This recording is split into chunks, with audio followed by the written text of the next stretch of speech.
Hello, podcast listeners / viewers. Hello. Hello. Someone told me I was not close enough to my microphone, so That was me last time. yes, it was. You may have overcompensated. I'm overcorrecting. Overcorrecting.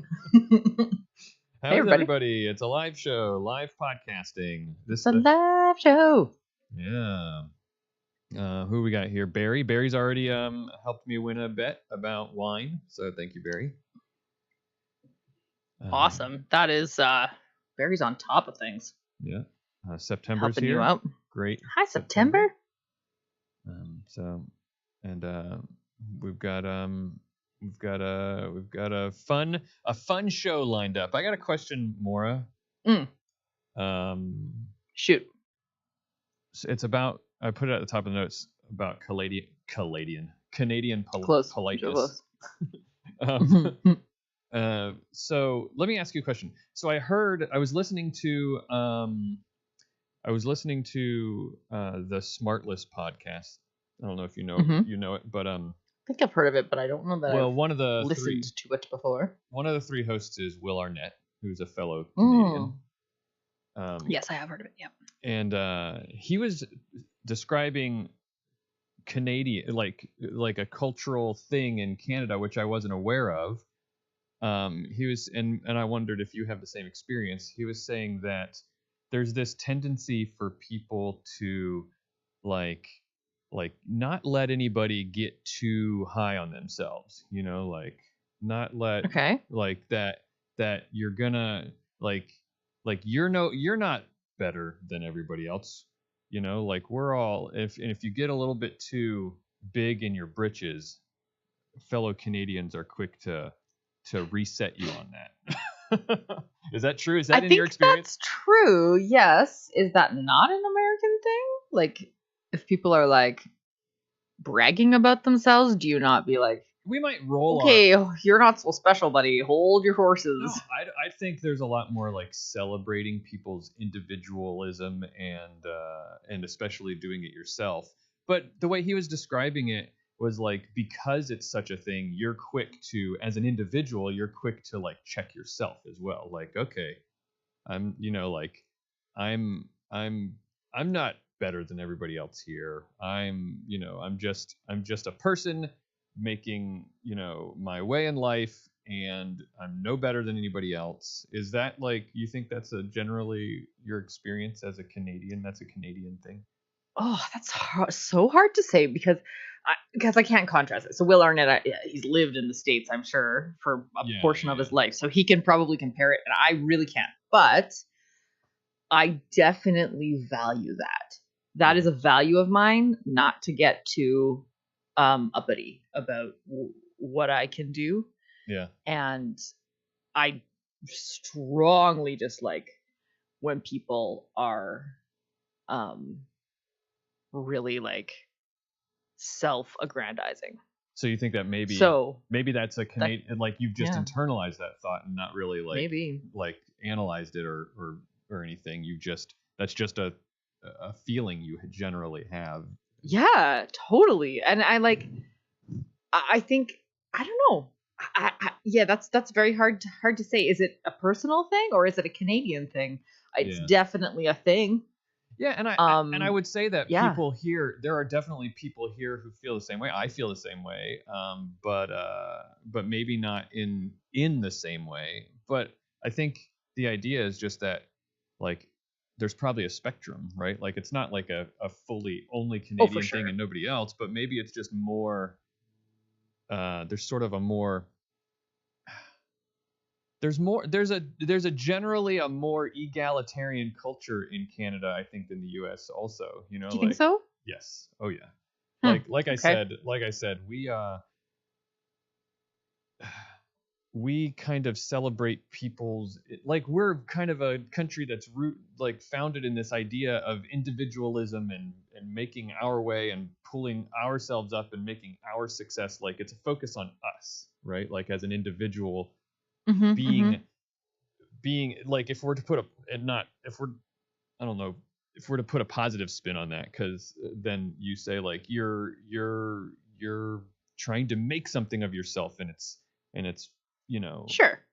and all of that kind of stuff, right? Like anybody has opportunity, and you can go as far as your ambition will take you, right?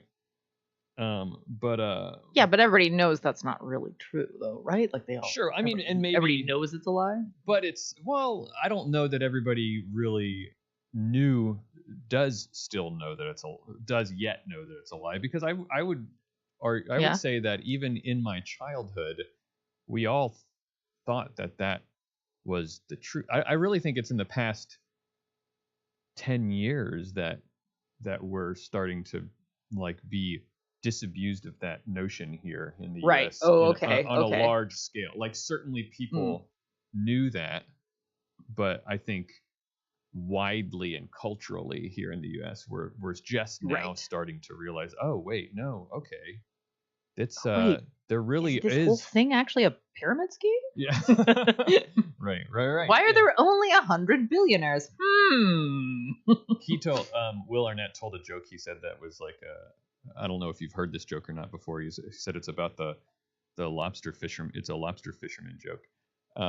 He said there's a Canadian fisherman and an American fisherman, and they're fishing for lobster, and they're doing their thing. And you've got your cages that you pull up and everything with the lobster inside, and you pull open the top and you get out your lobster, right? And they were pulling up their cages, and this Canadian and this American fisherman, and the Canadian pulls his up, and there's no top on his lobster cage, and the American kind of like cocks his head and says like, well, there's no top on the top of your lobster cage. Aren't you afraid the lobsters are going to escape? And he says, oh, no. These are Canadian lobsters. So if any one of them tries to get out, the rest of them will pull him back down.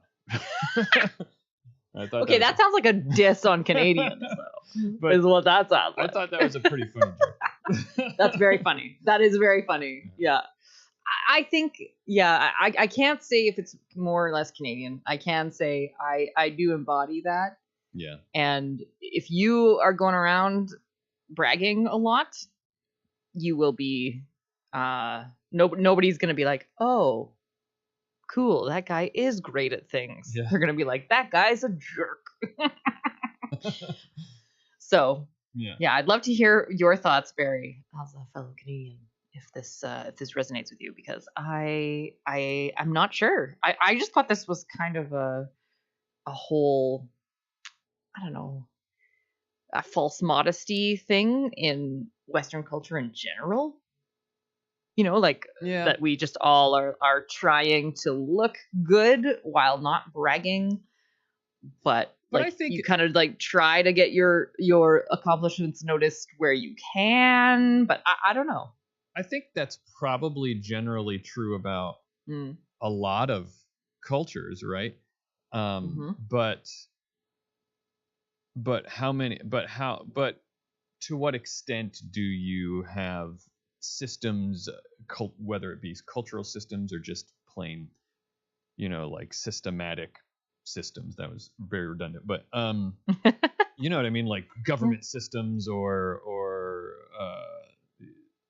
like things like that, which support these notions of like if you live in a country with socialized medicine, for example, then you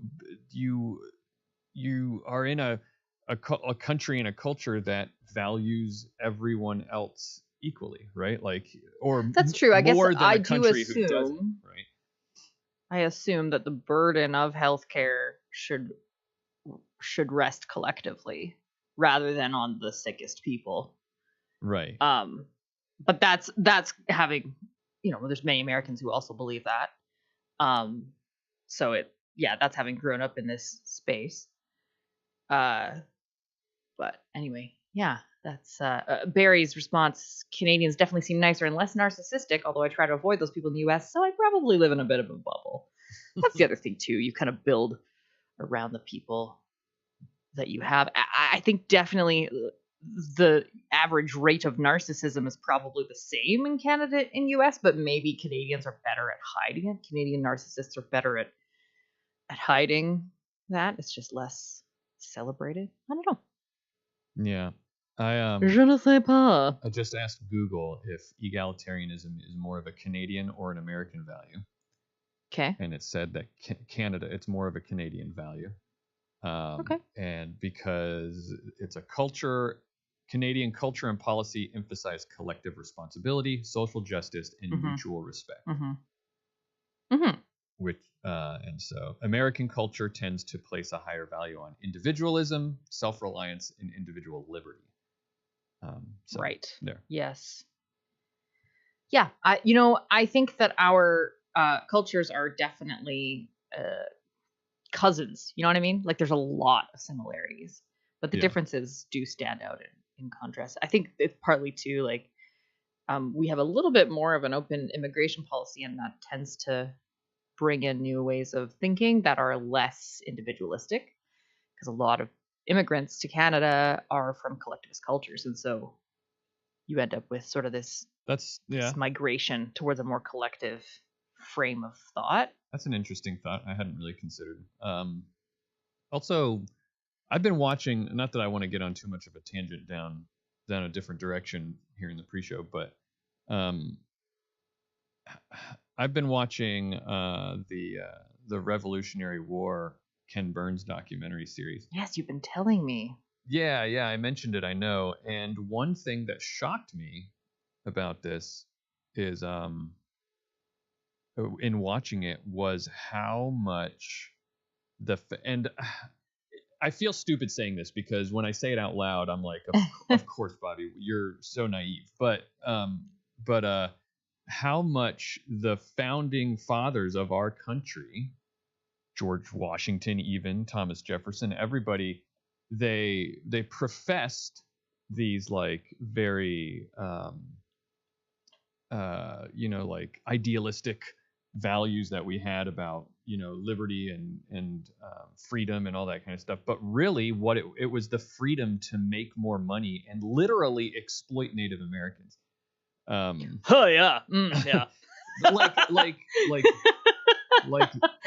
yeah, that is funny that you just realized. Well, and I know that's part of our history, but I never really realized how explicitly part of the founding of our country it was. Like George Washington himself, apparently, he was like, there's this whole chapter of our history right after the one and only war that we had with you guys. Was it only one war? I feel like there's only the one when we were a little bit more British in 1812 than we currently are. Well, I forgot about 1812. Yeah, then there was two, because we fought the French and Indian War is what we call it. I don't know if it has a different name for you guys, but when we were but I think that's before you were as British, right? It was like in the 1750s, maybe 1760s. I don't know. Anyway. Yeah, I wouldn't call this area was not Canada at that point. It was just like one big space that all of the Europeans were fighting over. Yeah, fair enough. We anyway, we in the fallout of that war, there were a bunch of people. We were the colonies at the time, just the British colonies at the time, and so we were because we had been successful in that war, we were moving west and trying to take a bunch of land, right? And there were a lot of people who were making their money at that time, in fact coming from Europe explicitly for the reason of land speculation, coming over and saying like, oh, I'm going to go send people out to claim some land and I'm going to sell it, right? And all of that land was occupied by Native Americans. But anyway, so the British at one point were like, we just finished a war over there, guys. We don't have the military, we don't have the money right now to help you with all this westward expansion that you're doing and to protect you. So they made a declaration that nobody's allowed to go past the Appalachian Mountains, west past there. Nobody's settling anymore. Like, just cool it, everyone. We can't afford it. We can't afford to help you do what you're trying to do right now. And you keep writing us letters saying, oh, are getting shot at and killed.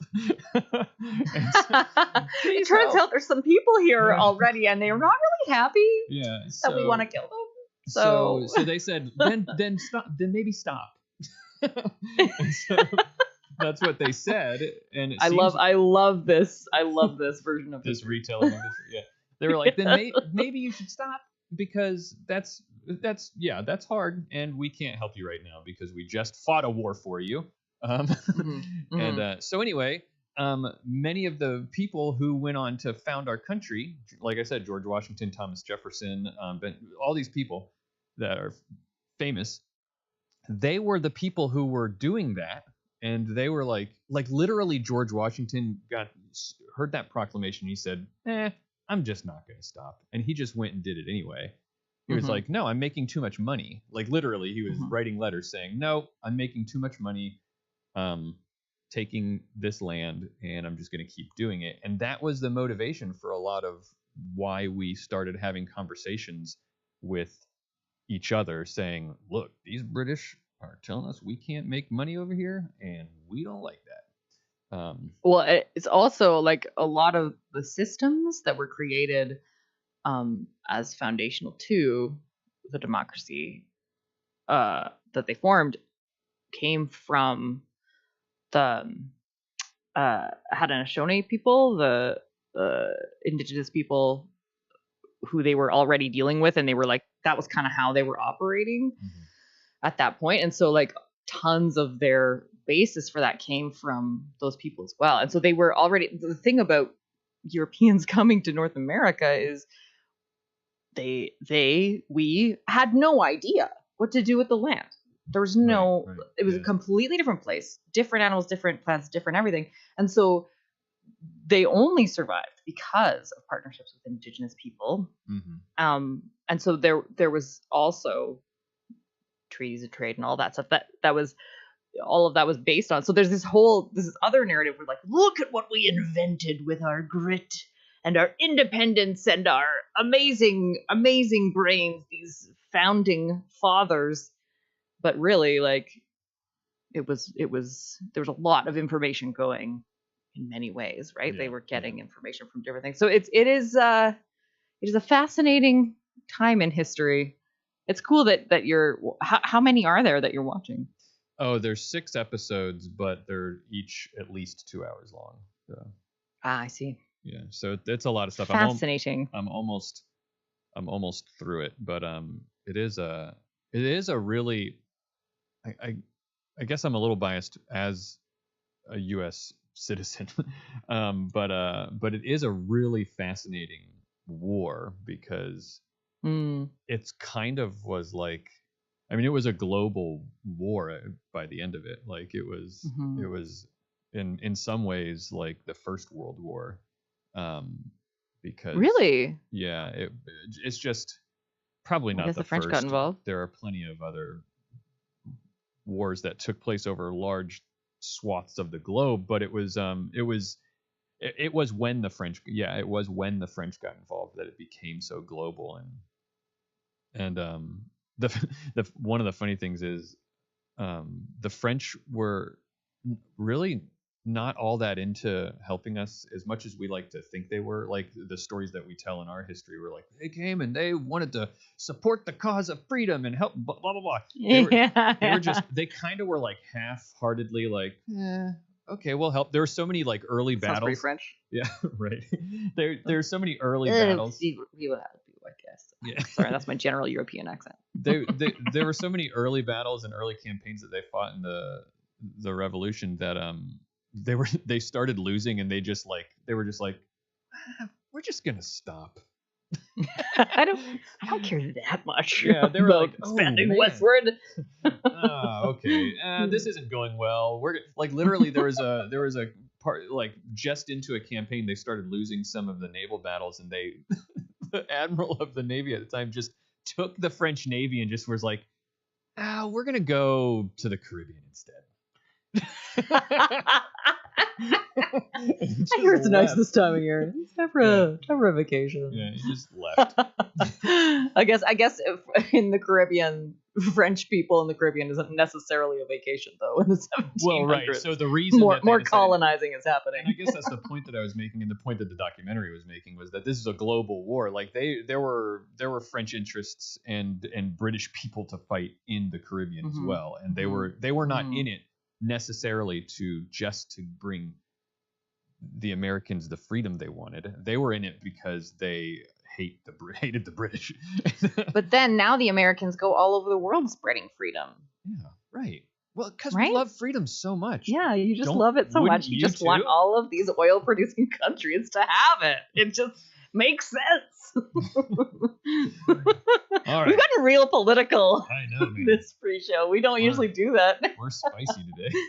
Oh God. All right. That's our cue to switch back to science. Oh boy. Hi everybody. Hi. Okay, I said Sunny/Corbin from the Discord is here. But your name on YouTube is Kramer, and I don't know which one to call you. And are you two people or one person? I'm not sure. Because I said hi, Sunny and Corbin, so now I feel awkward about that. But also hi to Tweep. And Logan's here as well. Hey, Logan. And Logan, hello. We got plenty of people here to listen. So I promise you, if you're tuning in for the first time, this isn't a history podcast. This is a science podcast, and we're going to switch into science mode. Clearly, we do not know what we're talking about history-wise. Yeah. All right. Are you prepared? Oh, you are one person. Sorry, Sunny/Corbin /Kramer. I'm sticking. I told you I'm sticking with Sunny. Don't confuse Sunny. me. Let's do it. I'll follow your lead. Okay, I think I'm more or less ready to go. All right.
That should be fixed. Sorry. It was only on YouTube that the audio was lost though.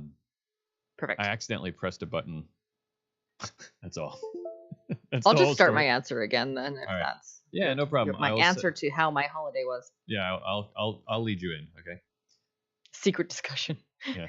Not a secret discussion. Okay, go ahead. All right. All right.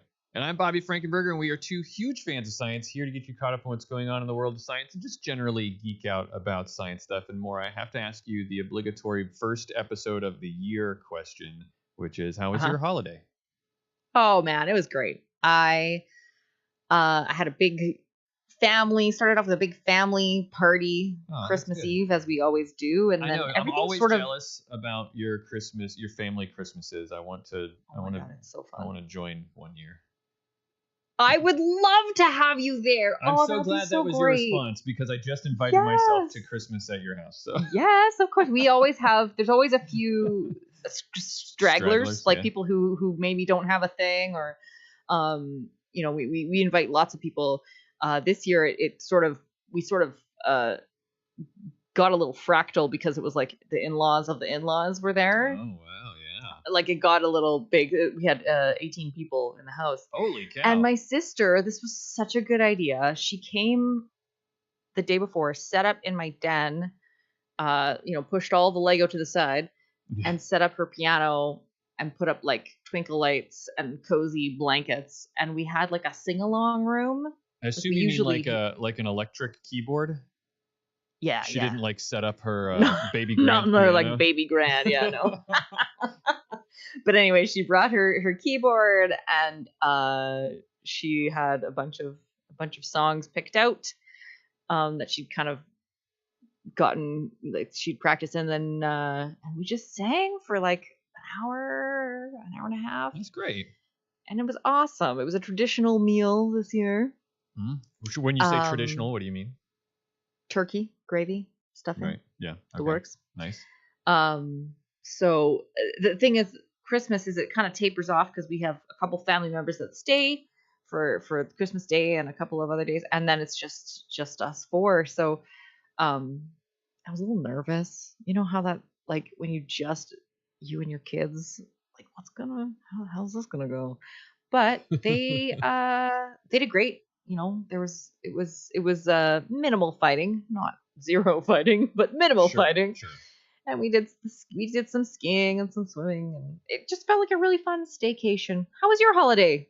It was all right. We traveled down to Stephanie's parents' house, which is just 2 hours away. And my biggest anxiety about the whole thing was we always travel with the animals, which is a dog, a small dog, and guinea pigs, which means half of the minivan in the back gets taken up by a big old guinea pig cage.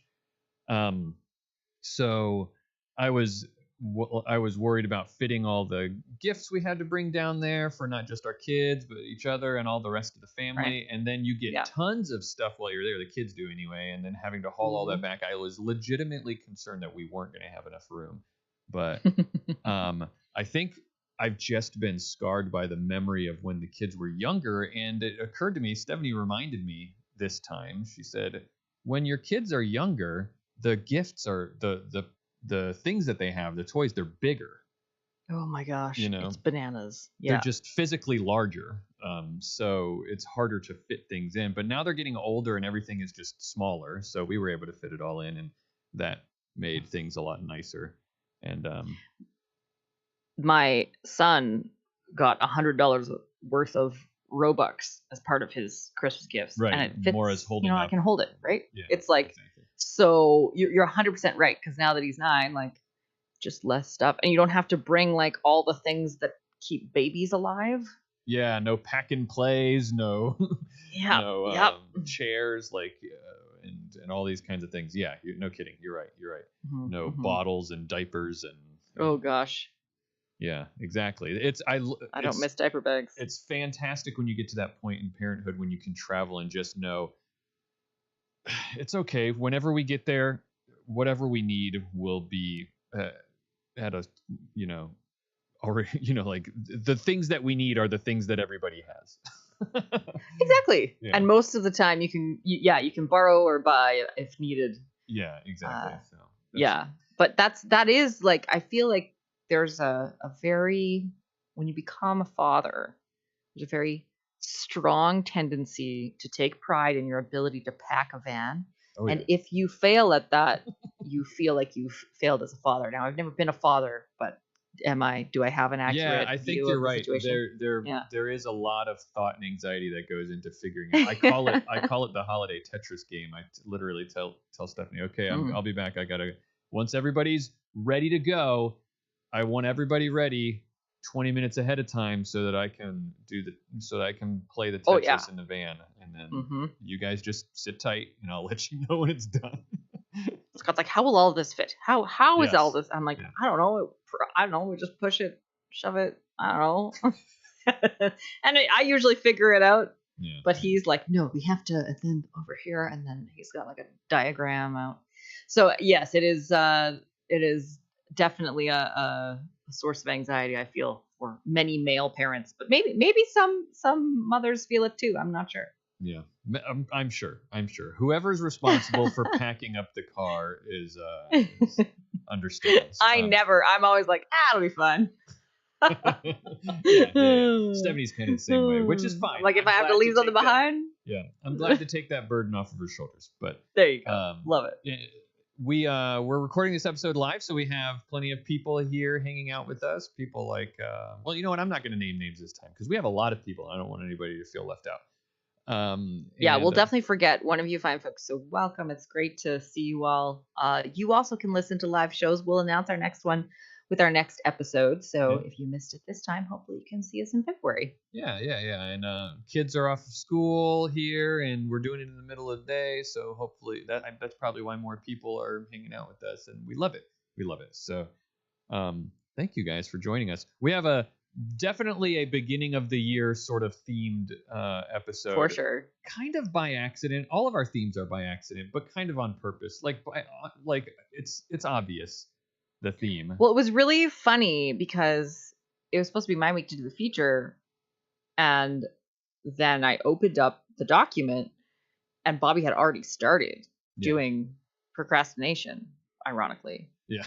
And I was like, Bobby, oh my gosh, I have like set aside these 2 hours to get started on this.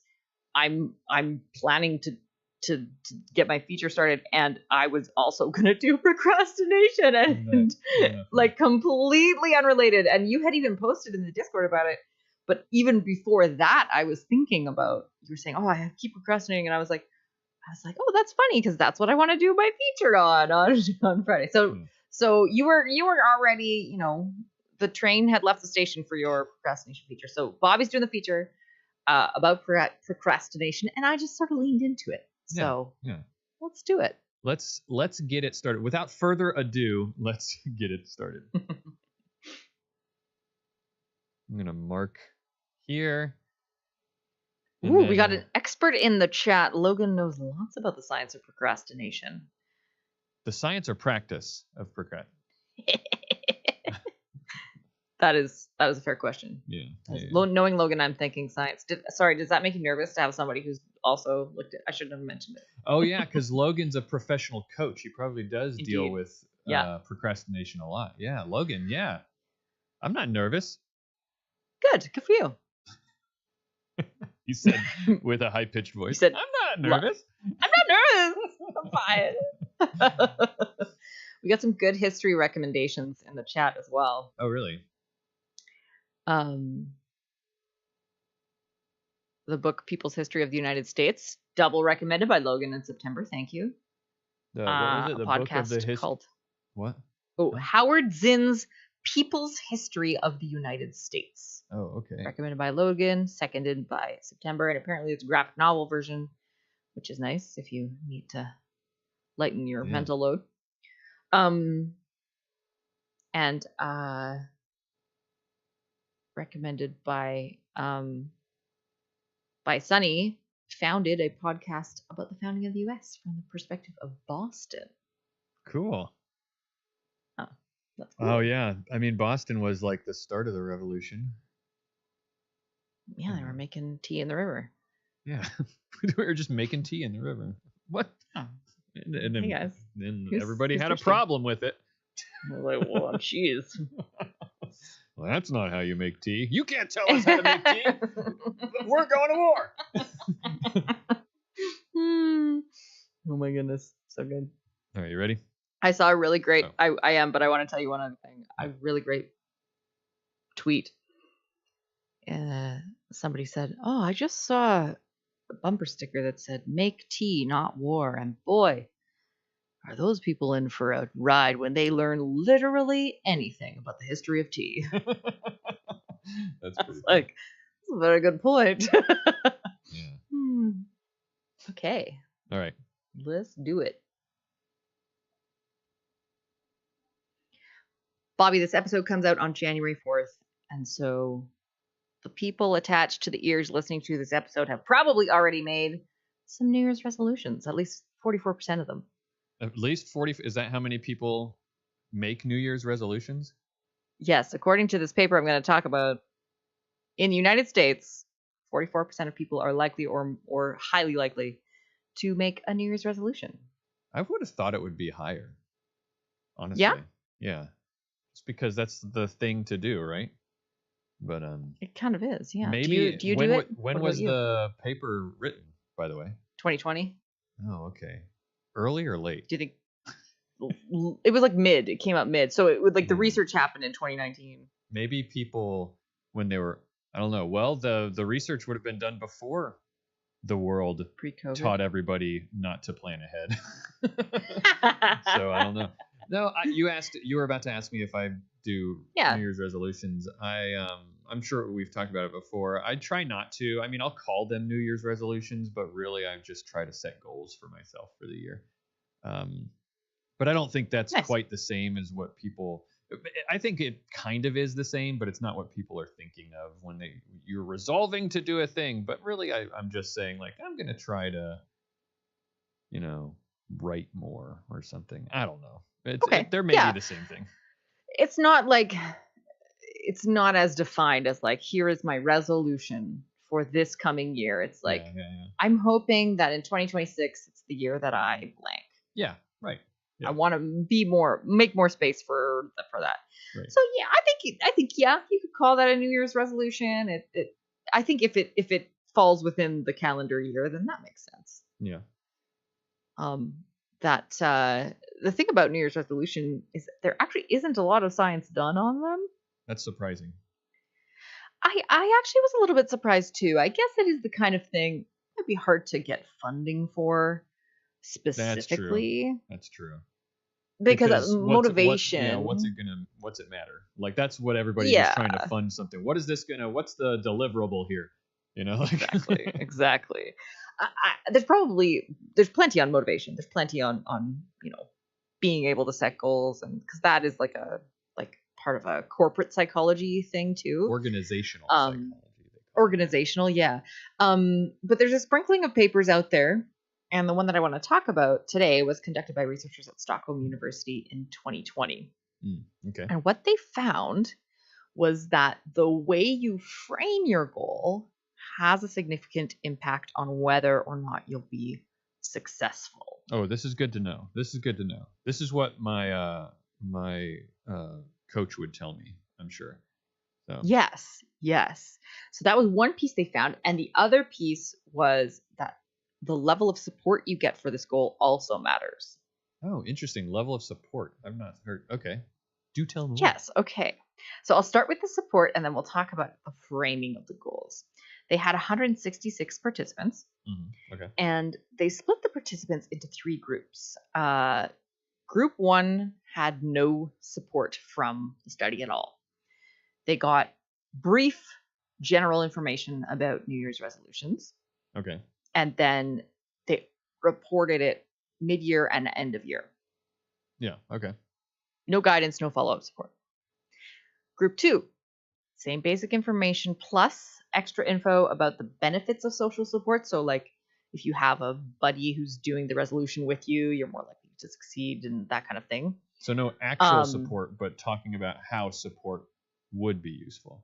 That's right. Okay. That's right. And they also got them to name a specific person who would be there. Okay.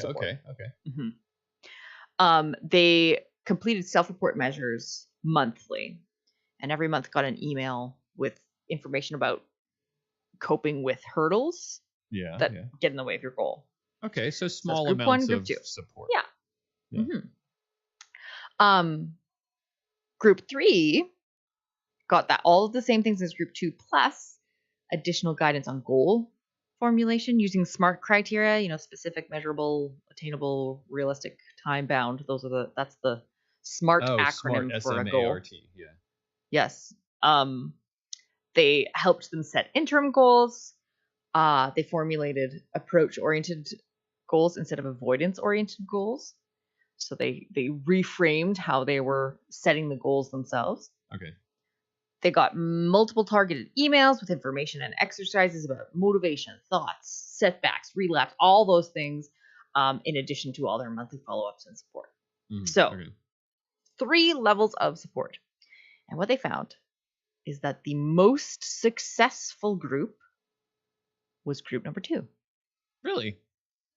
Yes. And they also said they were surprised by this as well. I hear the surprise in your voice. Yeah. I will keep going. Group 2 their success rate was 62.3%. So of people successfully completed their New Year's resolutions. Can I ask a couple of questions that to help me try to understand? I'm sure you'll give some of the thoughts that they had and about why this might be, but in that group, group three, the one that got a ton of information, like you said, were they also told to name a specific person responsible for supporting their progress? So yes, they were. So every group was just adding on to the other one. It was just levels. Yeah. Okay. Interesting. That's Interesting. Right. So then that was group number 2. Group number 1, who had no sport at all, their success rate was 55.9%. Oh my gosh. You're about to tell me that group 3 was the least successful. 52.5. Wow. Yeah. Interesting. Is that crazy? That is very interesting. Yeah. But not huge effect sizes. I don't know. No, I mean the difference between the highest and lowest is 10%. But so that's pretty decent. The highest and lowest is significant. It was significant. Yeah. So there was no causal links here. Like they can't pinpoint why this is. Right. Their speculation was maybe one of the things they pointed to was interim goals may have introduced new chances of failure. So creating an interim goal makes you feel like, I'm more specific. I have now failed the second goal that I added in the middle of the year. Oh, but what would be really interesting is if they had, or if they could follow up with people that like it would be interesting to know, did the people who failed, I hate using that word, but if the people who failed to succeed in their resolutions, were they people who failed early and continued to get these updates? What I wonder is, are you getting are you failing at an interim goal, then getting more follow-up saying set more goals, and then you're like, oh well, I already failed at this one and now I'm being or were maybe I'd put another way, were the people who were successful, were they all people who were successful from the start, like in their first goal setting, because you can still be successful if you fail at the beginning. You can be successful long term. I just that would be curious to me, and that would be maybe a way to at what point there was a graph of and it did sort of gradually drop off in a curve that was similar for all 3 groups. Right. One of the things I wonder about group 3 is the fact that they were so specific about how to formulate a goal. Maybe they set better goals, and so it was clearer when you failed at the goal. Like I set a goal to lose 10 pounds. I lost 8.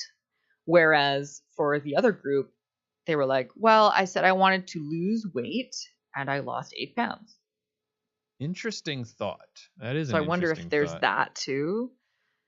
Or maybe it could also be, this is just me speculating again.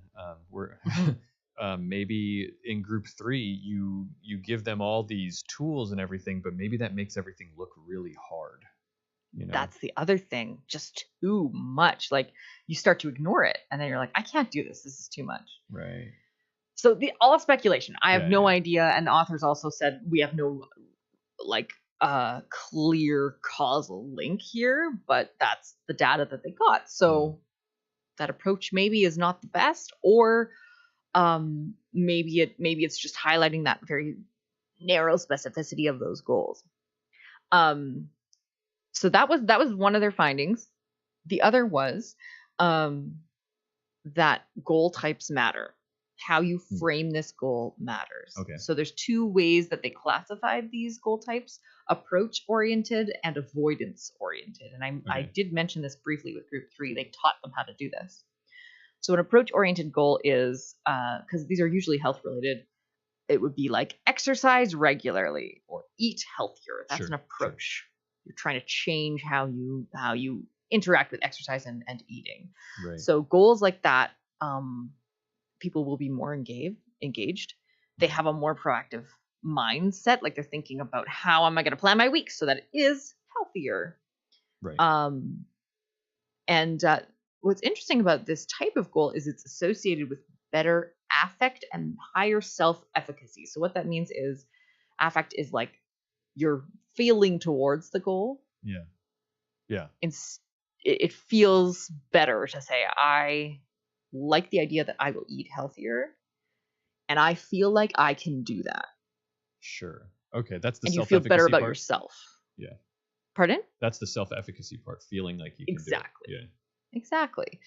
So the other side of the spectrum is the avoidance-oriented goals. So those are things like I'm going to stop smoking, or I'm going to avoid unhealthy food. Right. Right. I will eat no cookies. Right. Those were associated. They found a lower success rate. So the success rate for approach-oriented goals was 58.9%. And for avoidance-oriented goals, 47.1%. That's a pretty decent difference for there. Sure. Yeah. Yeah, that makes sense to me too, because even just the framing of I'm going to eat healthier, that's like a new thing to add to my life that is going to be good, rather than here's a thing that I do that is bad and I need to get rid of it.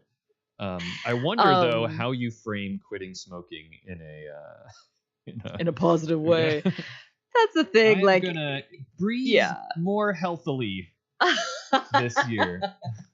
I'm going to only breathe air with no smoke in it. Have more clean air breaths this year.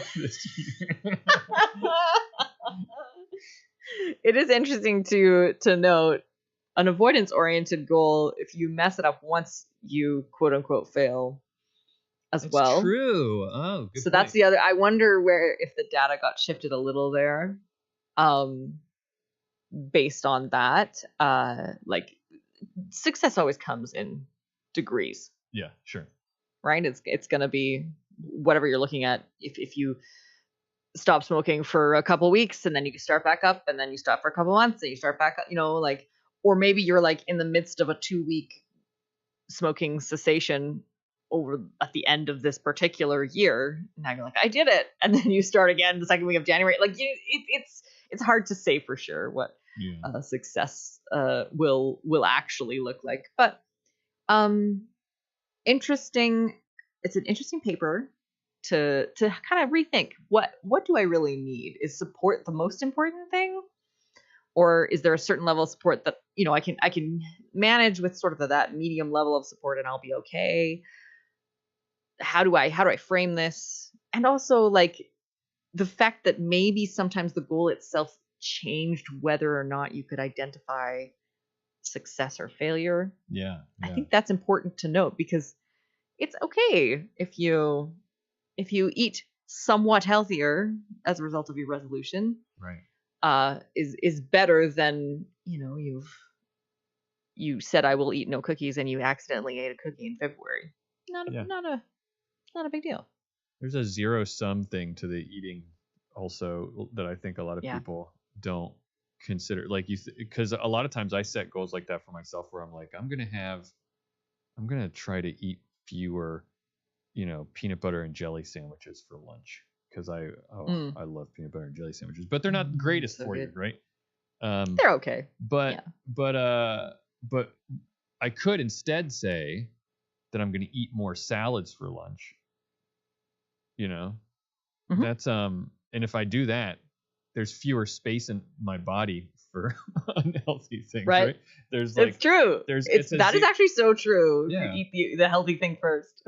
Yeah, instead of saying get rid of some things, you can just say I'm gonna add in some healthier things, and it makes you just can't eat both of them. Like you can't have a big grilled chicken salad and and a cheeseburger and French fries as easily as you could, have Yes. one or the Yeah. other, right? It's so true. It's true.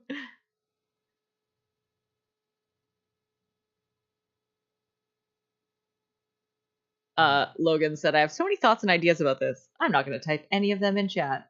I actually, as I was talking, I was looking at the chat. I was like, where's Logan on this? I was like, I feel like Logan would have something to say here.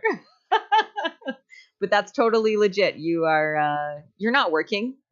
That's your job. So I feel like you could take a break. It's fine, Logan. You want to chime in. Yeah. It's a joke. Anytime that I chat with Logan, it's kind of like a running gag, and I bet it is with him and other people as well. He's always coaching, like he just can't stop thinking about always be coaching. Yeah. We'll be having a chat and he'll be like, well, tell me why do you think that's happening, like what do you think is going on, or what do you think you're doing that's getting in the way of this, or which I don't mind. I bring it up not to criticize. I think it's for sure great. He's really awesome. Fantastic to talk to. But good at his job. But he's always self-conscious about it. He's always like, "Oh, I'm coaching you again." It also, like, just a general conversation with a friend often gets to the point where you're like, oh, and this thing in my life is happening, and so sliding into that would be tough. It must be hard as a therapist too. I bet. Yeah. That would be hard to like separate that out. I do know a couple of therapists, and they hold back. You can tell they're like, and they're sort of biting their tongue when certain things come out. Somebody asked, I was in a conversation with a bunch of people, and one was sort of blatantly psychoanalyzing the other, and then she turned to the therapist in the group and was like, right, I think that's totally right. And the therapist was like, I think I think that your mind is made up, so you're not going to change if I tell you my opinion. And I was like, was that a therapist burn? Was that a little bit of a therapist burn right there? Yeah, you got therapist burn. Yeah, that's very funny. Yeah, I remember when I was studying psychology, because that I got a degree in experimental psychology. There's this everybody. I would constantly, when people asked me what I was studying or what I wanted to do, they would always be like, "Oh, I got to be careful around you." I'm like, "What? What are you talking about?" Like, there's this, figure me out. There's this sense that, well, it was twofold. There's this sense, I guess, that people think that when you study psychology, you somehow unlock people's secret workings, and then also at the same time, I was like, "What are you trying? Are you hiding something? Like, are you?" It was weird. Oh, that's very funny. People would think because you studied psychology, you turn into a mind reader or something. Yeah, that's the first class. They're it is part of. Tell what people are. It really is part of it's not really a class, but you do once you take the major have to go to a secret ceremony where they do imbue you with mind reading powers. Yeah. Well, that's how this podcast got started. Yeah. You're like, I think she likes science. Let's do this. Exactly. All right, Maura, this thing that we're about to do, I say this to you all the time, but I want to encourage you to make it a conversation, because this is there's definitely some research here, but it's not as like hard facts as it was as some of my features have been. So this is definitely leans toward conversation. Well, I have a long history with procrastination, so good. All right, let me mark the thing.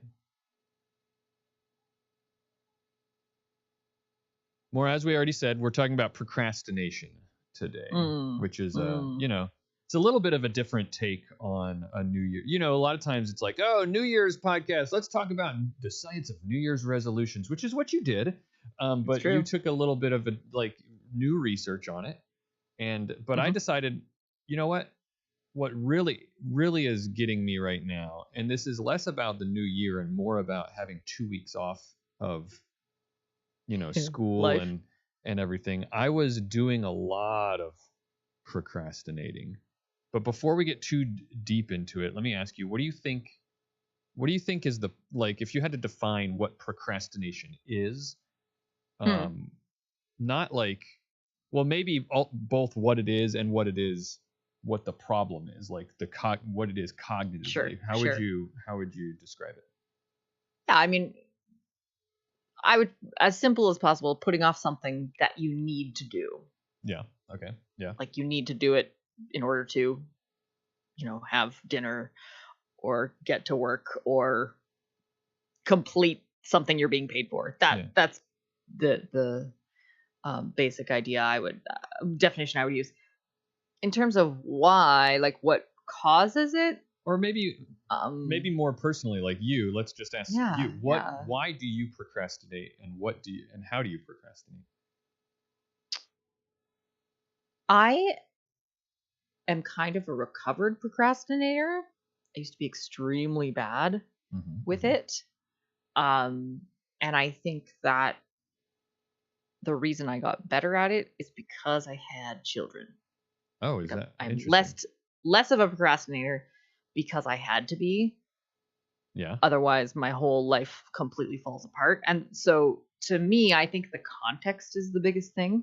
Okay. When I was in my 20s, if I didn't make a salad, I didn't eat a salad.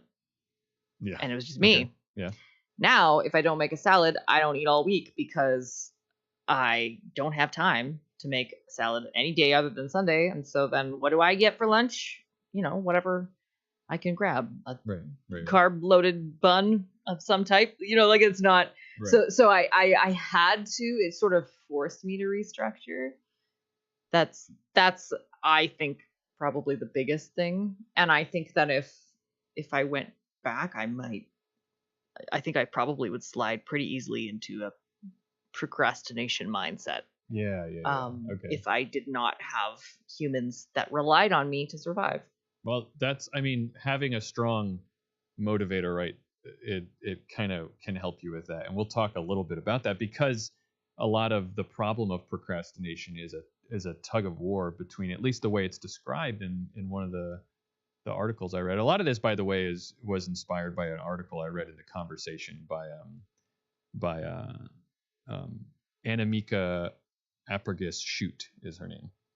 Okay. And she's from Queen Mary University of London. She wrote this whole thing. She studies this, and OCD is a big thing she studies. But a lot of there's some shared DNA there. But she wrote this article about procrastination and why it's not maybe what a lot of people think that it is. So a lot of people kind of think of it as like a motivation problem or a time management problem. Where if you just get your ducks in a row and you plan out your day and you allot your time and you find ways to motivate yourself, then you won't have a procrastination problem, right? But sure.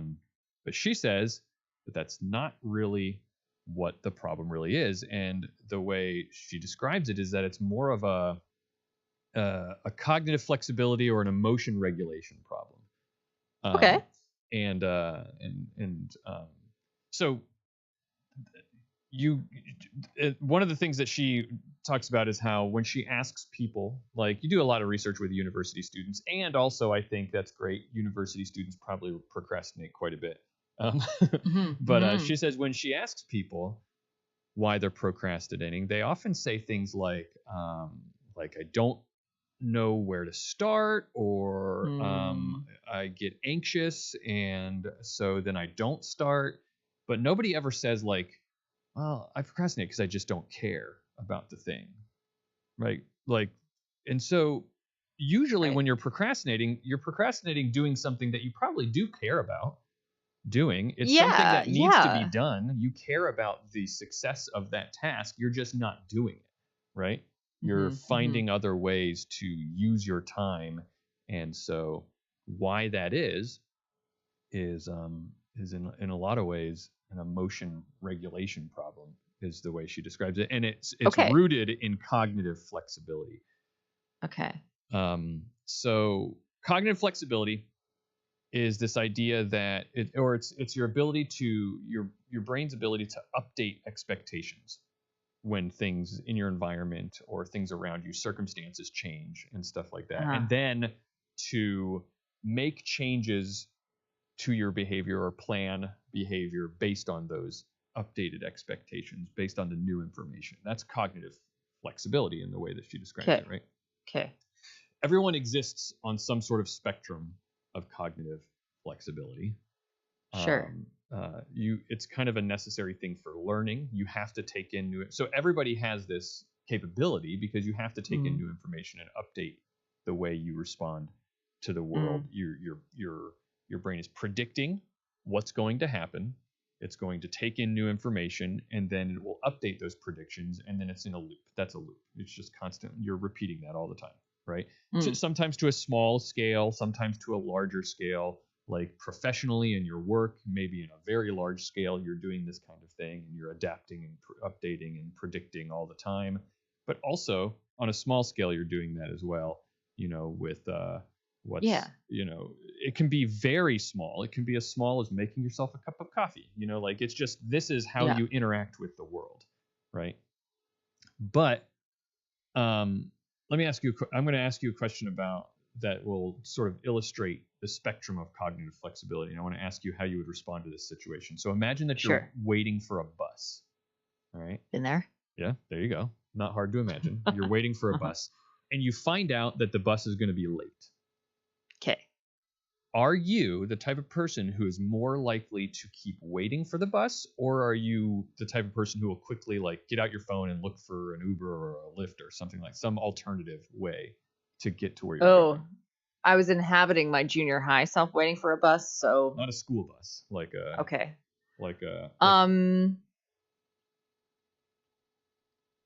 I, with the right time pressure, and I would definitely be getting an Uber. Yes. So you say with the right time pressure, and I think that's yes, of course. But I mean, in general, just are you, all things being equal, are you more likely to lean towards changing plans when something unexpected happens, or staying the course? That's the real root of this question. Changing plans. I'm much more likely to change a plan. Yeah. And like there's lots of factors, right? Do I have an hour to get there? I'll probably just wait for the next bus. Yeah.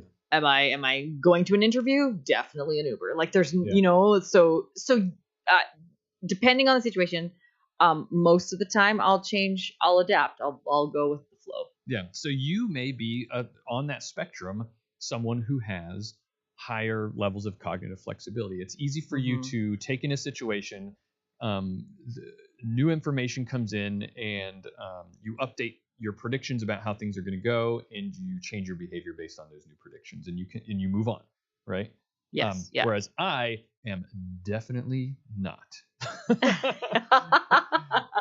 I will wait it out and wait. Well, what if the bus comes what if I leave for this Uber and the bus shows up, and then I just paid for this Uber and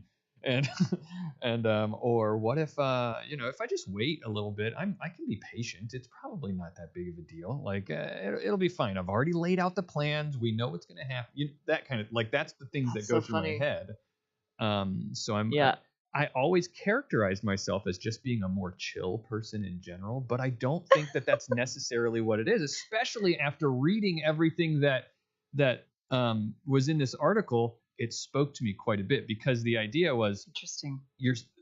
A lot of people who have low cognitive flexibility, they're staying the course, not because they don't have information or anything like that, but because changing plans for them feels too hard or too much effort, right? And you just don't have the effort, and that describes me quite a lot. If I really am thinking about it, it's kind of like the story I'm telling myself, which I'm framing as being more chill, quote unquote, is really just, man, I already put a bunch of energy into getting here, and whatever the energy was, the mental energy that brought me here, I do not feel like starting over. This is so interesting, because I think you're right. I think I do have high levels of cognitive flexibility. Yeah. I don't I think also the kids trained me with that. My daughter, You do have when to be she quite was, flexible and nimble when you have kids. You're right. or maybe unlocked it, like, because obviously I'm not the only parent in the world, and there are maybe some cognitively inflexible parents, and you're saying Sure. that's where you're seeing yourself. Yeah. But like when she was about 1, just going into daycare, about a few months into daycare, she was getting sick all the time. That's what happens. These kids get exposed to new germs. They get sick all the time. It was like maybe 6 weeks of like barely able to keep her in daycare. Mm. So I just inhabited a mindset that I was living my life 4 hours at a time. Yeah. Is she well enough to go to daycare? Yes. Bring her in. I should have at least 4 hours to do a thing, and then she may collapse into an illness again. And that, right. So it's like, okay, it's been 4 hours. Let's keep on going. Like, who knows when this fuse runs out? Sometimes it was right then. Sometimes it was like 3 days later. But I just sort of kept like, okay, I'm now just living in 4-hour chunks. It's funny that you say that and you frame it as a parenting with work, because I think on the other side of that, being a stay-at-home parent, there have been opportunities. I can in fact describe a specific opportunity that I could have done some work that would have been something I would have loved to do. Someone I know around town who knows that I'm into science sent me an audition call for the local public access. Remember that? Yeah. I think I probably told you about it. Yeah. Yeah, sorry, I remember it, but our listeners do not. Go on. So there was the local public access television, or just like public whatever broadcast television here in Columbia. They were gonna do a science show where they went around to different places and just did a science show for kids. You go to the power company, or you go to the water treatment, or out in whatever. It doesn't matter. The point is, it was a science show and they needed a host, and they were having open auditions, and someone sent it to me and they were like, I think you'd be great at this. And I thought, man, I would be really great at this and I would love to do this. But I talked myself out of doing it. And the reason I talked myself out of doing it is because I could not imagine. It wasn't that I couldn't imagine. It was, I thought it would be incredibly difficult to reorganize life around me doing a job that would require me to be gone at times when the kids need to be picked up or stuff like that. And we had a conversation about this, and I remember you were like, "Oh, this cool opportunity." I was like, "That's amazing! Do it!" And you were like, "Oh, those exact reasons." I was like, "Oh, that's too, like, could you do like this option?" I had like a list of things. What about this and that? Could you try this? And you were like, "I don't think so." And I was like, "Whatever, that's your life." Yeah, exactly. I assumed, right? That's just something you couldn't change. Yeah, and certainly I think there are plenty of people in the world who have to reorganize their lives around work, and they're also parents, right? So I could have, if I'm really being honest, I could have done it. But I think the reason that I didn't do it is because of that lack of cognitive flexibility. It seemed too hard. Now, granted, starting a new job, that is a very big life change, right? For sure. So I'm not saying that I do feel like it would have been very challenging. So that's maybe a large example, but it sort of is an example of this idea of how, on different ends of the spectrum, how some people might be more inclined to be like, yep, we'll just do it and figure it out, right? But I feel like I'm on the other end of the spectrum, where I'm just like, nope, I've already figured it. Life is organized in this way now, and we are making it. Why would I want to change that? It seems really hard.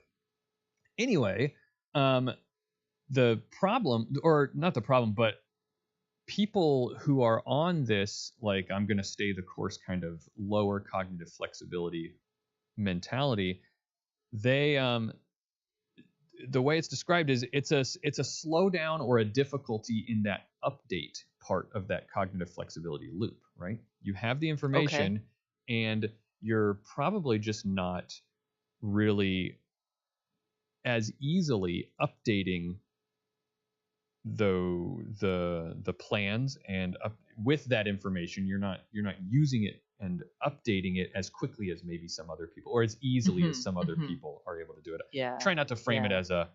as you're doing it poorly, so to speak. It's not that one way is better than the other necessarily. No, 100%. It's just Yeah. there's differences, right? Like individual Sure. differences between people. Yeah. So that's one key part of the procrastination equation, right? People low in cognitive flexibility tend to be people who procrastinate.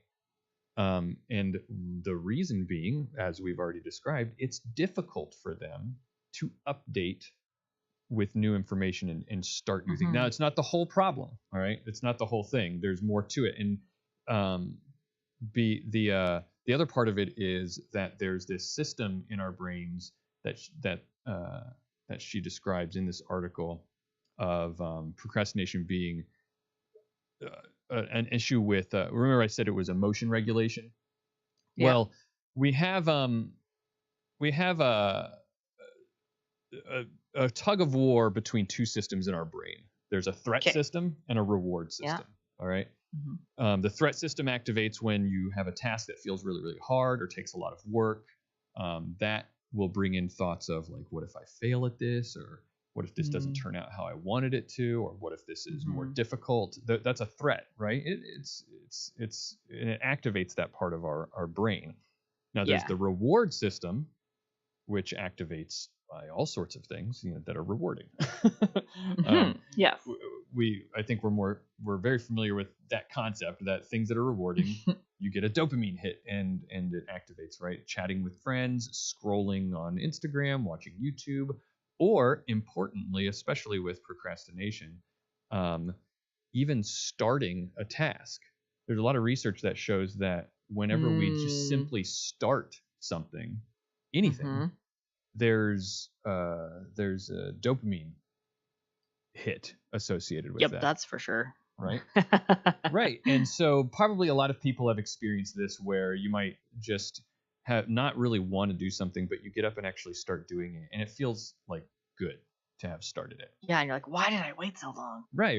And so there's a lot of research that shows that just starting something is associated with so you have this sort of threat reward tug of war that happens in your brain, and so whenever that threat system is dominant, then that can become an issue, right? Whenever only the threat system is responding and kind of shutting things down, because causing avoidance and stuff like that. Procrastinating, and there's other research that, especially with people with ADHD, procrastination is described as being sort of a way to calm ourselves. It's an emotion calming activity, right? Or it's an emotion calming sort of like coping mechanism, right? Okay. Because we get nice, warm, curative hits of dopamine whenever we're having this threat, or this overactive, or maybe not overactive, but dominating threat system, right? So we procrastinate in some way, and we get a reward. And what are the ways that we procrastinate? You've told me before, Maura, that you procrastinate you like to do chores when you're procrastinating, right? Or that's something you No, often it's do? the opposite. Oh, I think people who do chores to procrastinate are doing it wrong. That's what it is.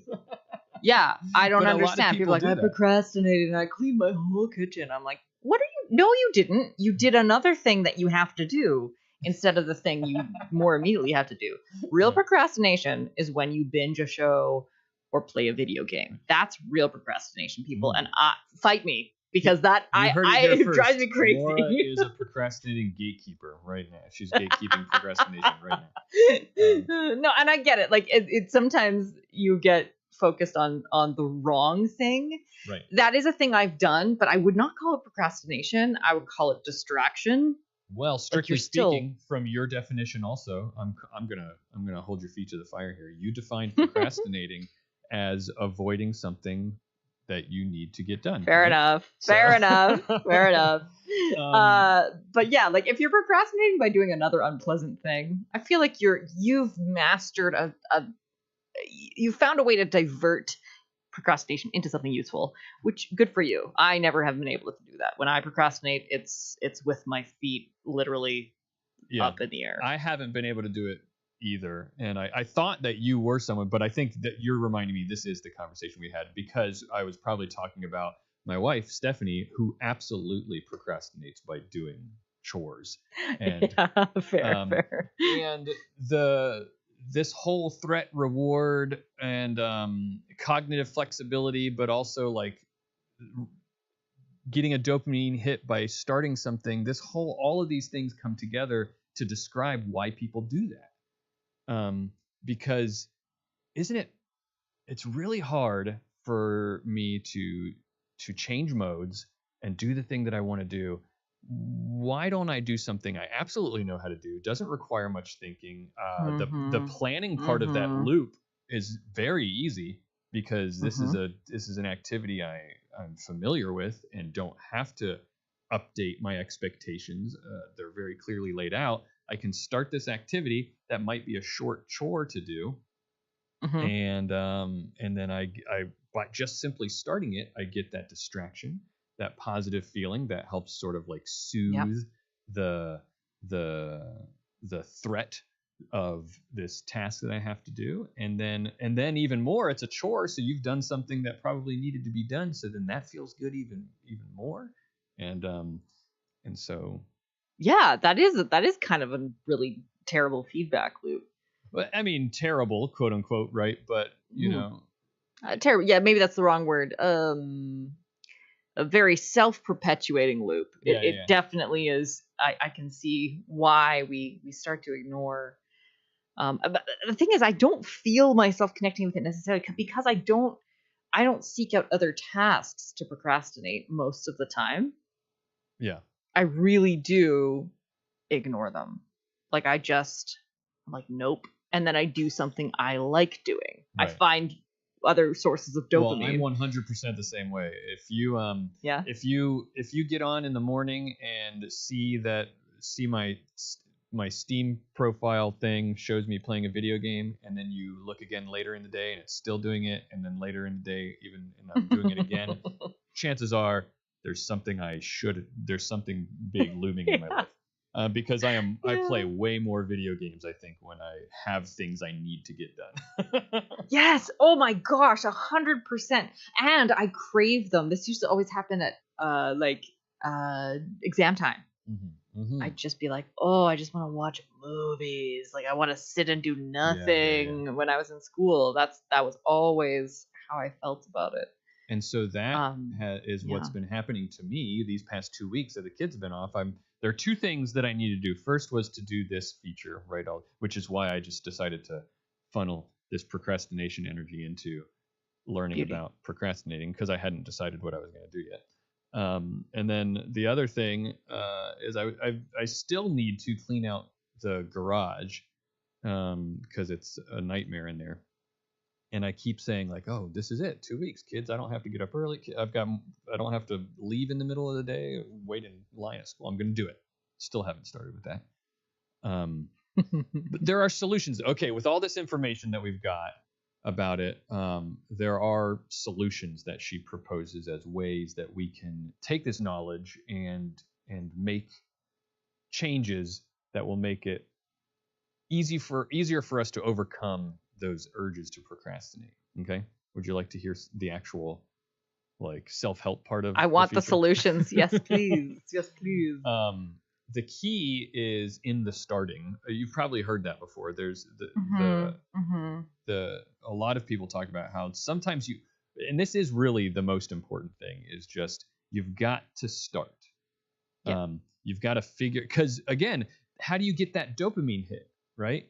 Like starting a task gives you that. And we all, I'm sure, have experienced that before. Just like you said, every time, like even when I started working on this, I was like, you know what? I really should have just started this a couple of days ago, because now that I'm started, I don't really want to stop, right? Like Yes, I experience that all the time with this podcast. I'm like, yeah. oh my gosh, I have to get this going, and then once I do, I'm like, this is awesome. Yeah, right. But that's easier said than done. Just like telling someone, well, just get started. That sounds okay, great. If it was that easy, I probably would have already done it. But yeah, if as long as you know that. But that's one of the things that she lists as one of the things, which is a perspective shift. So that's a one of the specific things. Shift your perspective, she says, and that is to reframe the or I'm sorry, it's not a perspective. It's a what do you call it? An emotional tolerance. Building emotional tolerance to the procrastination, which is the idea that remind yourself of the reality that getting started will very quickly overcome the threat that you're feeling, right? This will be awesome once I start it. I will feel good about this once I'm doing it. Yeah. Remind yourself of that and do that every time, because a lot of this is the whole article that I read was about how procrastination, first of all, stop feeling bad. Procrastination is not that you're lazy. It's that it's an emotional regulation problem, right? It's not a moral failure. Yeah. And unless you're doing it wrong, like I said. Yeah. And then the other thing is that she was trying to say was what you can train yourself to procrastinate less. It's as long as you properly understand what the problem is here and how to get around it. So yeah, get in the habit of just saying to yourself, I've got this thing to do, and if I just get started, I know the science tells me, if you're that type of person like I am, that if I just get started, I will feel rewarded by doing it. It makes the task you're able to do, because the threat energy rises of a new task rises very quickly, but drops off dramatically as after you get started, is the point, right? When you say rises quickly, do you mean like when you go up against actually starting it? Yes. Yeah. You get more and more threat until you actually do start it. Yeah. So you have to constantly remind yourself of that. This feels threatening. It's getting closer to me either doing it or having to do it. But if I just get started, it'll go away. All that feeling will go away. So just remind yourself of that. The other thing, she says, shrink the task, break the task into smaller pieces. This is a piece of advice I'm sure people have heard before. For sure. But, so the context of this, instead of write a feature for the podcast, it could be break it up into small pieces, right? It could be, you know what, pick a topic, Bobby. Just pick a topic. What are you going to talk about? What are you going to write about? Just pick the topic. Then find some sources that you're going to use. Then outline the main points. Like break it up into smaller pieces. Not only does that make the task less daunting, she says, but it gets you get to have many starts, many feel-good starts. Yeah. I will interject with a recommendation. If you go to goblin.tools, it's an AI that does that for you. Oh.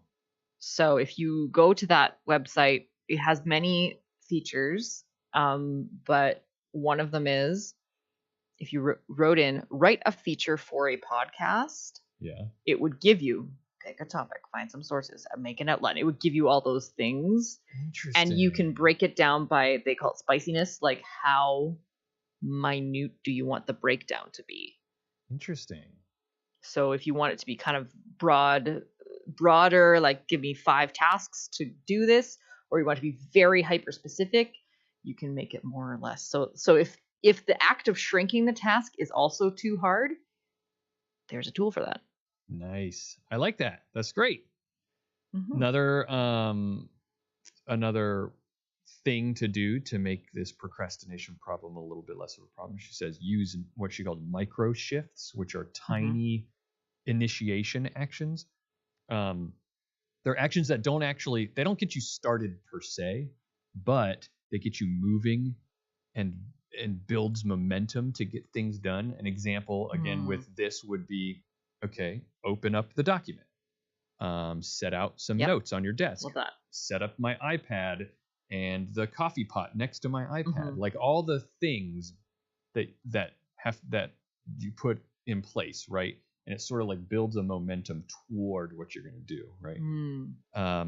Then shifting perspective is another thing. Reframe the task as if you were advising someone else who is struggling with this task, which I thought was really interesting. That's a cool way to do it. Yeah. Just think about it and reframe it instead like you're talking to someone else, and telling them how would you help someone else who is struggling with this same thing. What it does is it makes the task less threatening because it's not you're reframing it as talking to somebody else.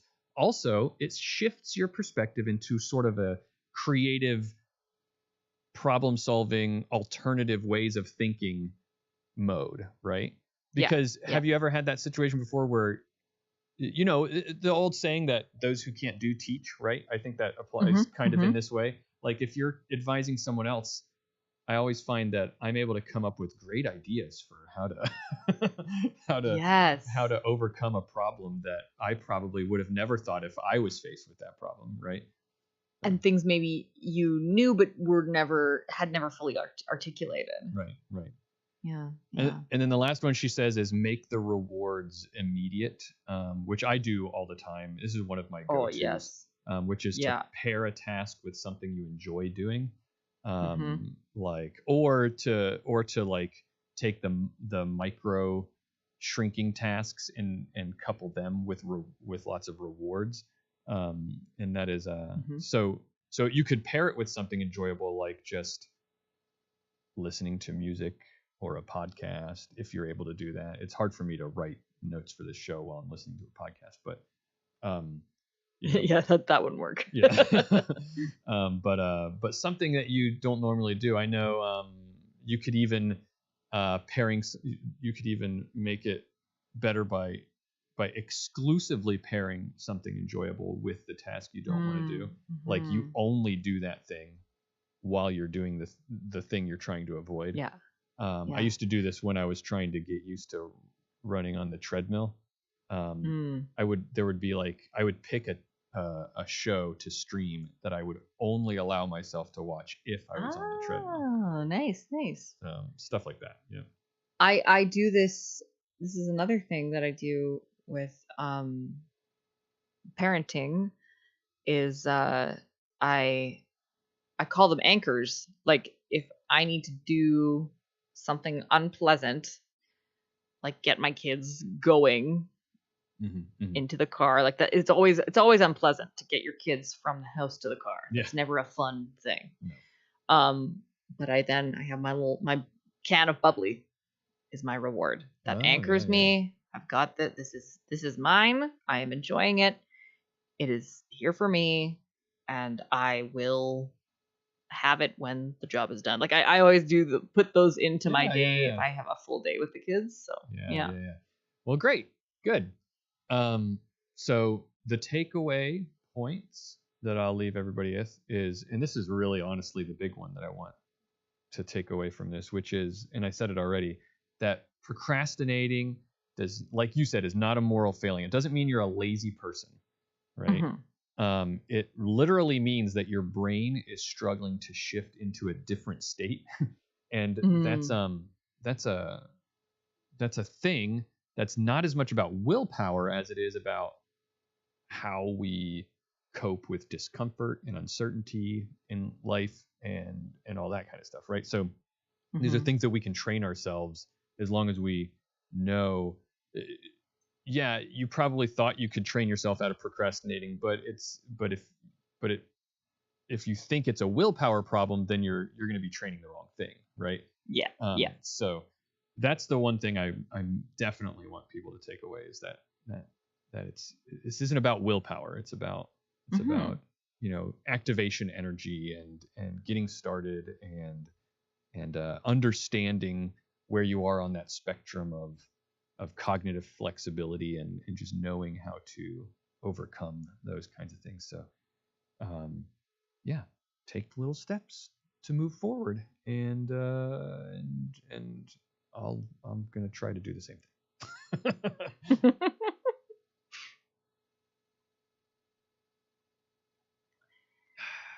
What a positive, uplifting topic. Ironically, like you would think it'd be kind of a downer, but it actually was really, really nice. Well, that was the takeaway I got from reading the article was, oh, this isn't as hopeless as I thought. I did not mention one thing, which is because I thought it would bring it down a little bit, and we tend to, I think, a lot of times focus on doom and gloom with the way the world is changing. Not us in particular. I just mean the world. And one of the things that she talked about in this article and some of the research because there's a whole paper that I'm going to link in the notes that talks about ADHD and procrastination, and which has to do with technology and modern technology with smartphones and social media, how they make all of this worse. Oh my gosh, it is 1,000% true. Yeah, it's there's like a lot of research that shows very explicitly that social media in particular makes that specific type of emotion regulation difficult, but also there's lots of research that shows makes, whether you have ADHD or not, it makes ADHD symptoms worse in everyone. Maybe that's why so many of us think we have it. I honestly, not for 1 second of my life have I missed social media. Yeah. Like there's never been a moment where I was like, gosh, I really wish I was on Instagram right now. Yeah. Are you are you out of social media altogether now? I have accounts. I haven't shut them down. But I never go on them. Yeah, I find that the only time that I am on anything like Facebook or Instagram or anything like that is I don't ever go there. I catch myself there. Does that make sense? Like yes. Okay, I have a thing for that too. Sorry, I interrupted you. No, it's fine. Okay, yes, 100%. You're just like, suddenly your phone is in your hand and you're looking and you're like, a thing to do is Instagram, and then you open it and then that's now what you're 20 minutes later you're doing that, This is a cool, have you heard of the dumb phone concept? Vaguely, yeah. I know a little bit, but explain it anyway. I did this literally yesterday. I installed an app called Smile on my phone. Yeah. And it allows me to take my phone, I'll send you a screenshot of it later, and make it very boring to look at. And so now when I open my phone, it's a black background with white text that has the list of apps I use the most and need the most. Mm-hmm. So it's got my calendar, maps, Chrome, like a bunch of things. Yeah. I even put my games on there. So it just says games. Yeah. So I open it up and I'm like, oh. And I don't even engage. Like I do not engage at all. It was very easy to set up, and it was I feel already after one day I'm like, this is already better. And I also, because I've been bad at answering text messages, I put text messages on the front of it, like on my homepage. And so now I feel like it's the only one with a notification. Okay. So I'm already better at answering my husband's texts. Yeah. But yeah, no, it's like, well, I think I might experiment with that as well, because I've thought about before just like going through all of the different apps that I have and just disabling notifications for everything and just seeing. Love it. Because I need, if it's something that I engage, like that's when I find myself on Facebook. I'm like, oh look, a red number. Yes. And I'm like, what am I doing here? I don't need any of this. I don't even want any of this. 100%. I need to abandon you for a minute because I have to go to the bathroom, but there's a whole bunch of comments on the chat that you can before we do our wrap up. So I'll be super fast. Let's see. All right. Logan, how did we do? Just let me know. How did we do? We live in a system which designed technology around making as much. I mean, yeah, that's the problem, right? Like the social media is what it is because their motivation is to keep you looking at it, of course. Um, so so so finding ways, but then we have this issue, or I know I experienced this, is I've been fed the lie, I guess you could call it, or the story that I need those notifications because what if I miss something important? Um, but that's not really going to happen, right? Like it's not so important that anything that I need to know, I'm probably going to check up on, like email, and I would just train myself to check it throughout the day, right? But because I don't want to leave things like Facebook and all that, because I do occasionally use it, or maybe I don't. I don't know. Let's see. I've Tweep said, I find it really difficult to basically tell my brain to stop doing the thing you want to do, start doing the thing you don't want to do. Yeah, that is that's when with video games, that's the real problem with me, right? You're always weighing that, and it always is the desire to do the thing that I want to do versus don't want to do is weighted more heavily in the procrastination side, directly proportional to how much time I have to get, how far away the deadline is, right? Like, so, and,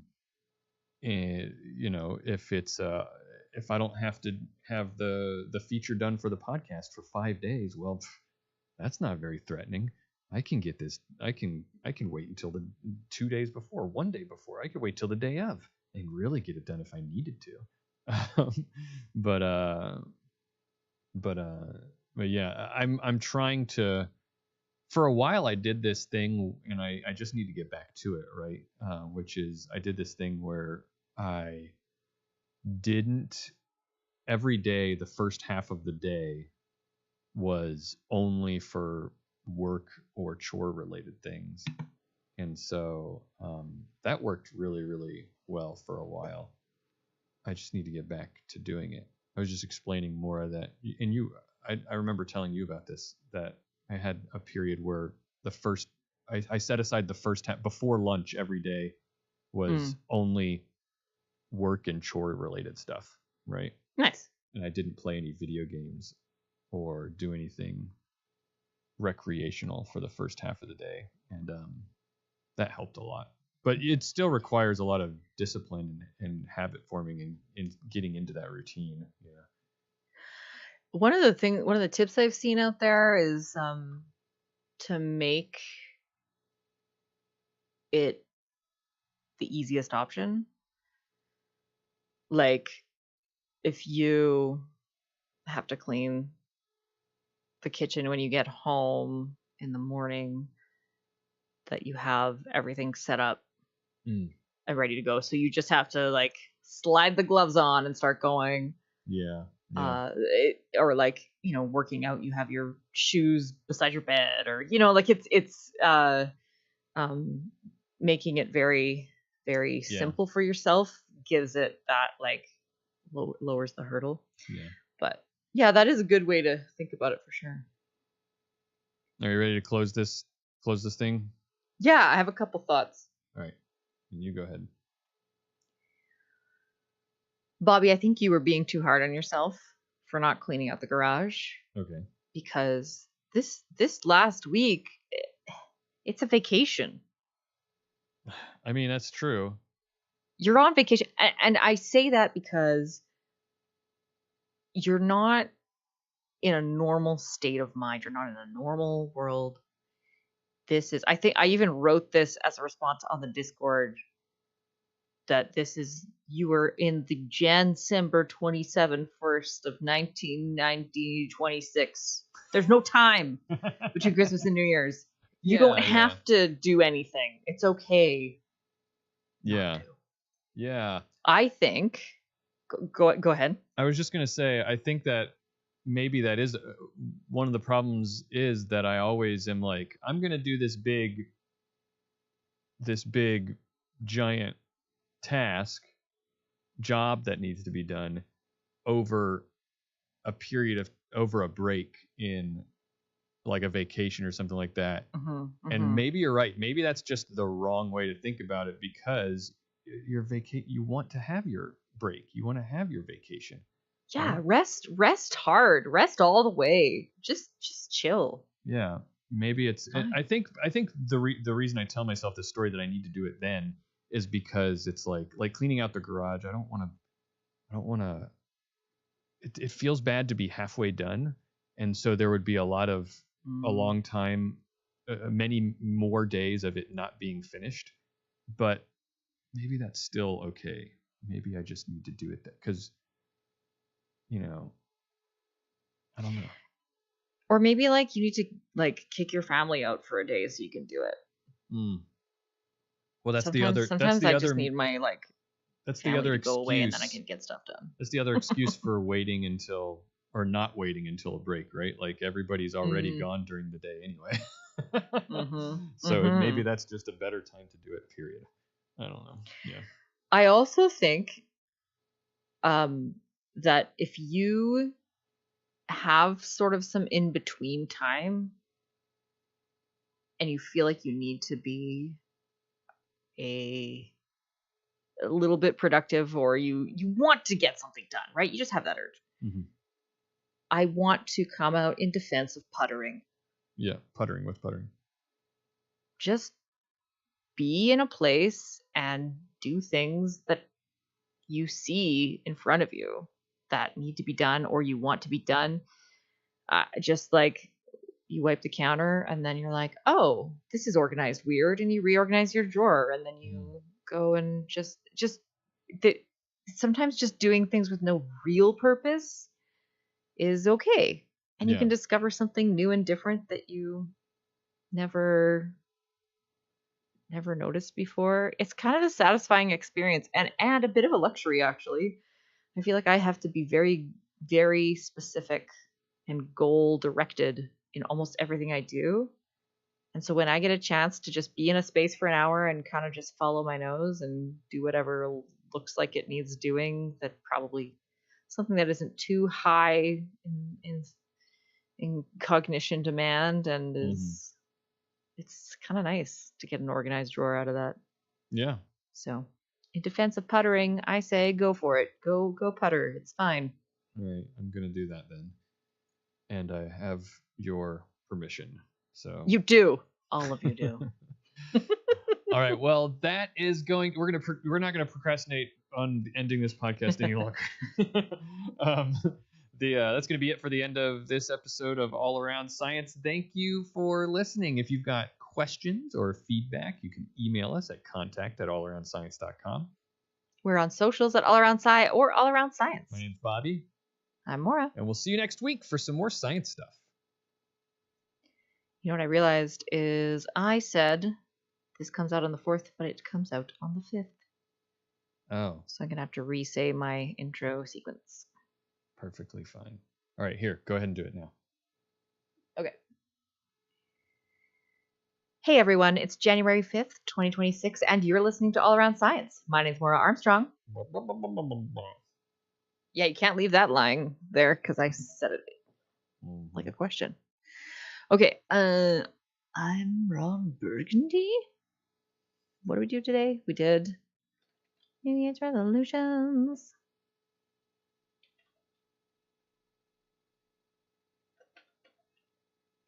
During live shows, I always feel awkward for this pause as we write out our cold open.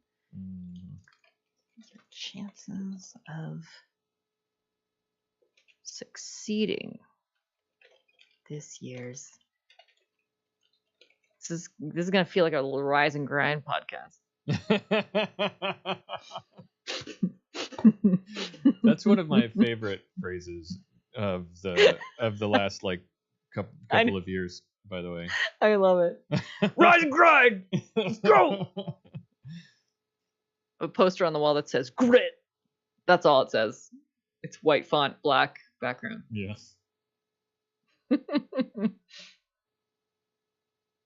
All right, there we go. Perfect. That's way better. Yeah. Okay.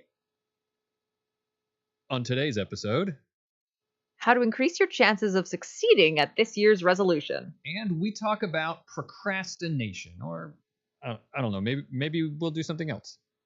All that and more today on All Around Science. Done. We did it, guys. We did it. Congratulations. Good job. Yay us. And a solid turnout on the chats. No Europeans. But they're probably all skiing. I don't know. Is that what Europeans do? Yeah. Europeans all ski. That's what they're all doing. I don't think any Europeans. I think everybody's on this side of the pond. Yeah. Yeah. All right. What are you watching on TV lately? Future Man. Have you seen it? No, I don't even know what you're talking about. Sci-fi comedy, and it's just like that's a rare combination to find, and they do it well. Yeah. Yeah, I watched on Netflix right now. Resident Alien at your. I don't think you recommended it, but you mentioned it, and I was like, that's one that you mentioned it offhand in some conversation we had a while ago, and I was like, oh, that's one I haven't checked out, but I watched that. It was really good. No. Good. Comedy sci-fi. Are you on are you caught up with Stranger Things now? I did not.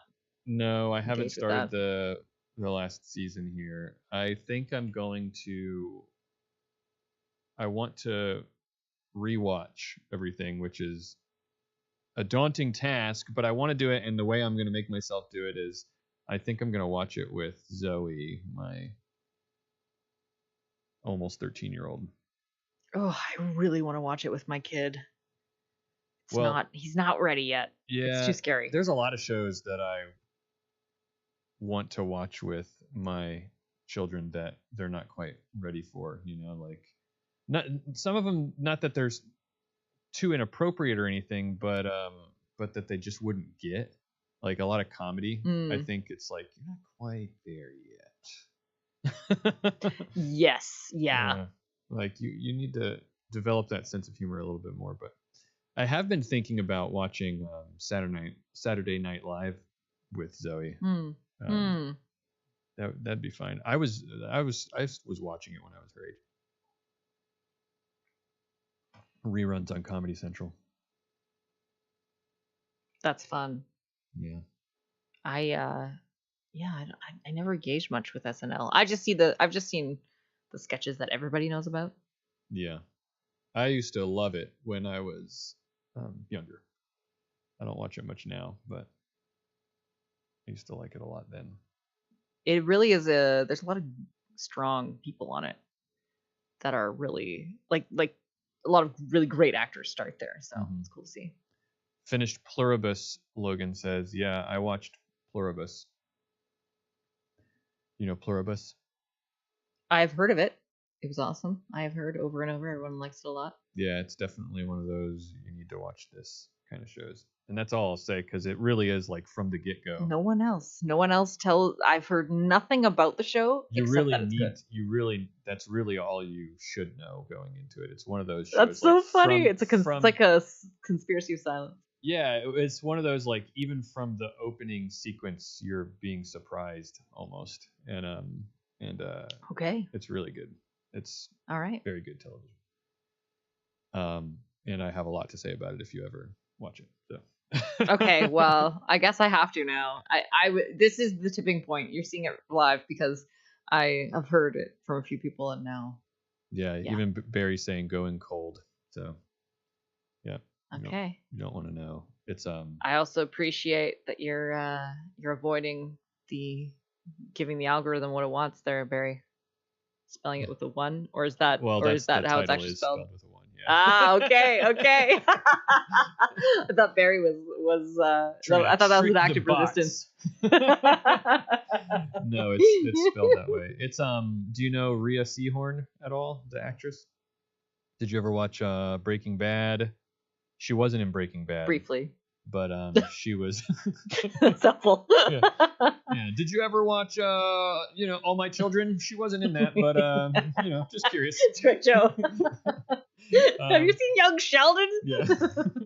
No, but Breaking Bad, the spinoff, Better Call Saul, she was in that.